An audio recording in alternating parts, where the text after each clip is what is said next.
Soal laga timnas Indonesia yang akan melawan Jepang 10 Juni nanti akan kami bahas bersama dengan para narasumber.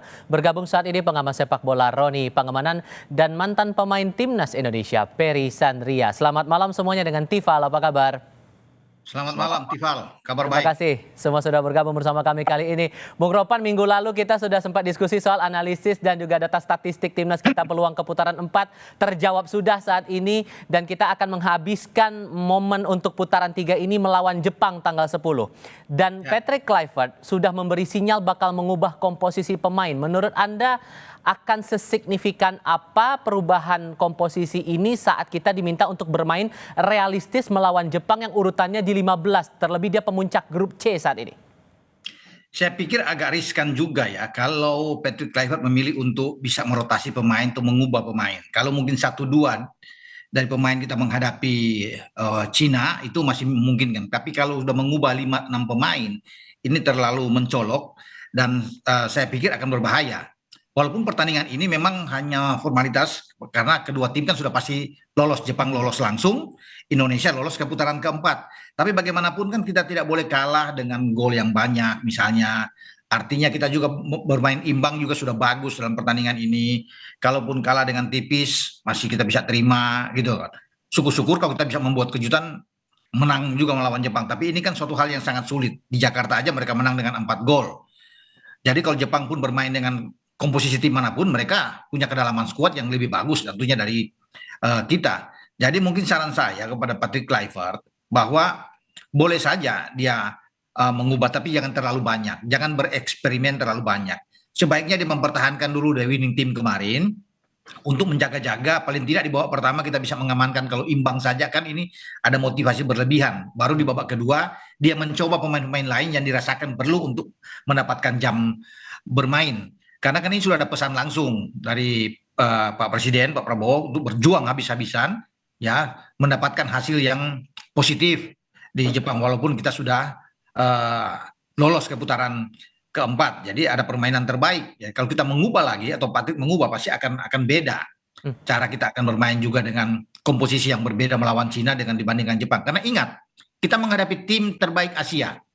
Peringkat Jepang memang turun dari 15 ke 17. Ya. Tapi Jepang berambisi untuk menang. Mereka tidak ingin malu di Osaka. Kenapa? Karena ini akan berpengaruh juga pada peringkat. Ketika mereka kalah lawan Australia kemarin, mereka udah turun tuh dari 15 ke 17. Kalau kalah melawan Indonesia lagi bisa turun ke 20 atau bahkan ke 21. Jadi ini kan akan dihindari oleh Jepang. Toh mereka melihat bahwa Indonesia itu sudah lolos. Apapun yang terjadi Indonesia tetap di peringkat keempat. Gak akan mengubah apapun begitu ya? Gak ada perubahan apa-apa. Jadi makanya mereka akan fight. Mereka juga tidak mau. Selama ini kan mereka punya rekor tidak pernah kalah di kandang. Jadi itu yang akan mereka pertahankan. Begitu. Oke. Kalau Bung Peri ngelihatnya apakah sekrusial itu kita harus mengubah strategi, mengubah komposisi pemain saat melawan Jepang, walaupun kemudian di konferensi pers di Osaka belum lama ini, baik Coach Kluivert maupun dari pemain kita tetap optimistis untuk bisa unggul nanti di pertandingan tanggal 10? Ya, saya rasa kalau untuk perubahan di dalam tim sendiri, untuk 11 pemain, saya rasa kalau terlalu banyak yang dikatakan Bang Ropan tadi benar, kalau terlalu banyak ini juga berpengaruh buat tim. Saya rasa tim kemarin yang melawan Cina itu sudah cukup bagus, kerjasama dan chemistry mereka sudah ketemu. Tapi di sini juga kita juga jangan merasa punya beban untuk melawan Jepang sebagai tuan rumah, karena Jepang sendiri juga sudah lolos, kita juga sudah lolos. Cuma sini bedanya kita harus bisa merebut poin meskipun tim Jepang sendiri ya menurut informasi mengandalkan pemain lapis kedua. Kalau Jepang ini lapis kedua, lapis pertama saya rasa sama aja. Terbukti kemarin melawan Australia mereka memakai lapis kedua. Oh juga Australia agak kesulitan untuk mencetak gol. Walaupun tetap unggul Australia ya. Iya, waktu lawan Australia pada injury time juga akhirnya Australia juga membobol gawang Jepang sendiri. Dan ini juga kesempatan bagi timnas kita untuk bisa meraih poin di kandang Jepang sendiri. Tapi solidnya memang kalau main di kandang Jepang itu kita agak berat untuk cetak gol karena Jepang sendiri juga di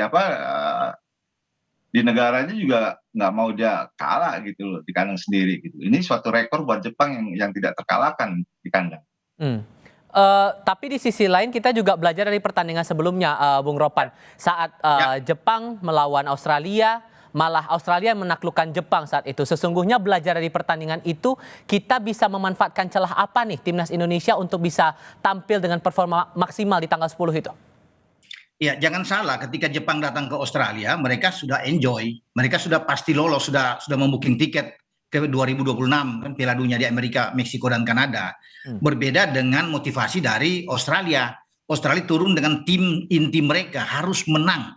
Tidak boleh imbang atau kalah buat mereka. Ini akan berpengaruh. Jadi mereka harus bisa mengejar poin itu. Akhirnya mereka dapatkan. Makanya Jepang atau Hajime Moriyasu sebagai pelatih menurunkan tim lapis kedua. Tapi mereka juga unggul kan dalam ball position tuh sangat tinggi semua aspek. Ya, terlepas mereka kalah. Jadi bagi Indonesia sendiri yang saya pikir untuk menghadapi Jepang, kita kan sudah enak, sudah lolos. Jadi pemain-pemain tuh enjoy aja, nikmati permainan. Ya, jadi jangan terbeban juga masuk lapangan. Boleh dengan optimis, percaya diri, tetapi ya nggak usah terlalu berlebihan lah untuk percaya diri, untuk mengatakan bahwa kita menang bisa sah-sah aja. Tetapi kan yang kita lawan adalah raksasa di Asia, gitu loh. Kemarin aja melawan Cina kan kita bermain oke, tapi dapat penalti saja, bisa memenangkan pertandingan. Hmm. Dan sekarang Jepang, apalagi kalau mereka enjoy sekarang bermain, walaupun dengan tim manapun, mereka pasti akan menekan dan mereka sudah berjanji lewat Hajime. Mereka akan bermain habis-habisan melawan Indonesia dan ingin memenangkan pertandingan. Saya pikir wajar bagi Jepang untuk bertekad mengalahkan kita. Sekarang kalau bicara taktik tinggal di PK, Patrick Kluivert. Apakah akan tetap bermain dengan taktik 3-4-2-1 seperti kemarin atau mengubah 3-4-3? Saran terbaik Anda apa? Ya bermain dengan cara kemarin oke.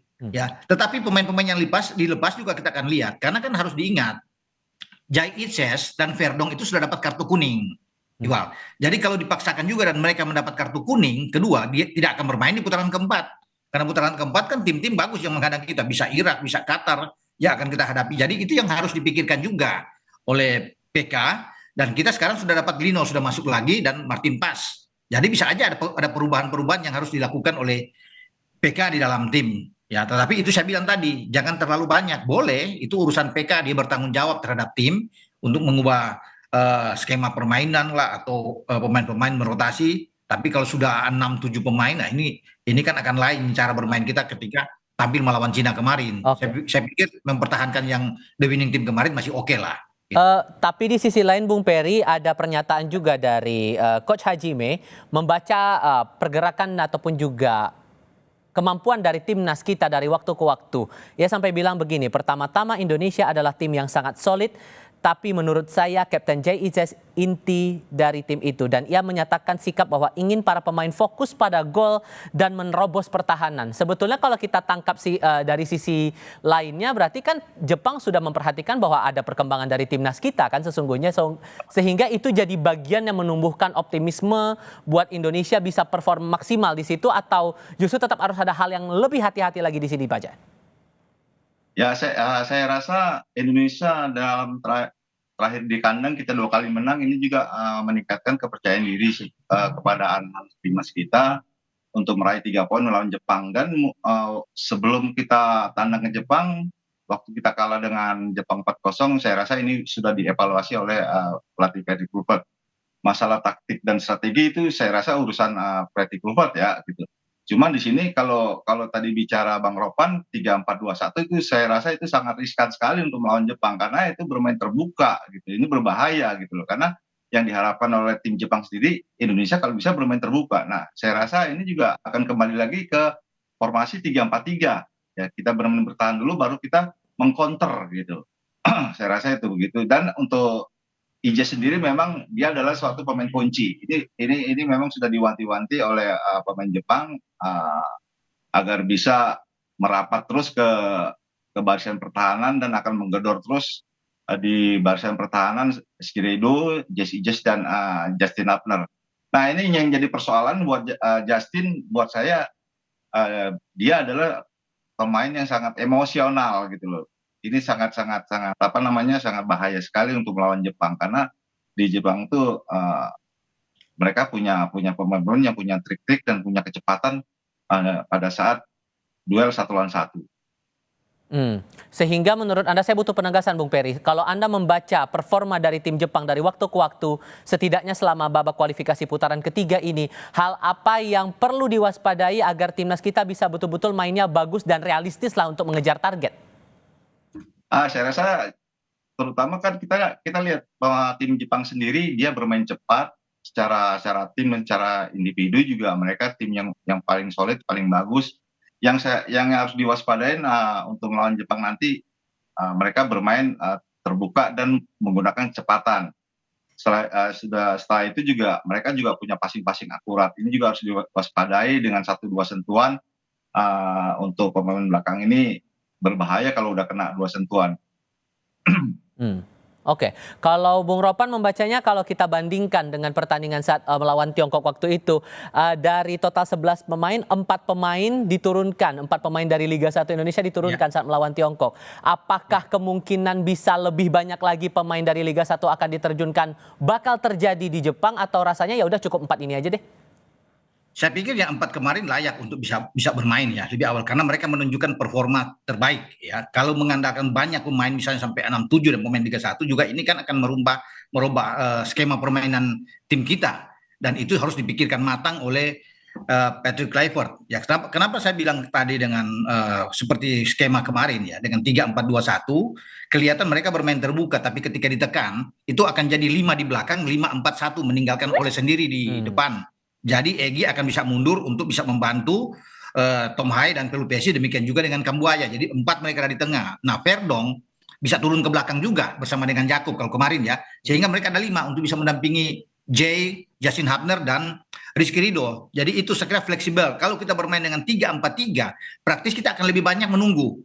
Lebih banyak untuk counter attack. Ini akan bagus buat Jepang. Di Jakarta kita bermain dengan pola demikian, dimakan sama Jepang. Dan Jepang langsung pressing, kita nggak bisa berbuat apa-apa karena kita kan dalam tekanan sulit untuk bisa mengimbangi Jepang. Pressing mereka sangat sangat kuat dan itu yang akan mereka lakukan. Kalau kita bertahan terus dengan counter attack, kita tidak akan mungkin mendapatkan gol dengan hanya mengandalkan Ole di depan. Jadi harus hati-hati juga.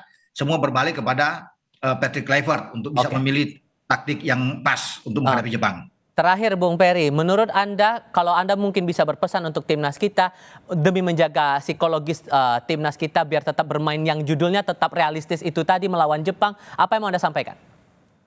Ya, yang penting kita sekarang sudah lolos, Jepang juga sudah lolos. Yang saya katakan tadi, sebaiknya kita bermain lawan Jepang itu sekarang ini kita bermain enjoy, jangan terlalu punya beban. Karena kalau kita bermain dengan enjoy, saya rasa semua itu bisa diatasin. Kalau bermain kita tidak ada beban, saya rasa itu bermain itu kita enak gitu, lepas gitu, dan tidak ada tekanan-tekanan dari siapapun gitu. Saya rasa justru yang dapat tekanannya adalah tim tuan rumah sendiri karena peringkat mereka juga harus diperbaiki. Nah, sedangkan kita juga harus mencuri 3 poin agar juga peringkat kita naik lagi. Gitu. Ya.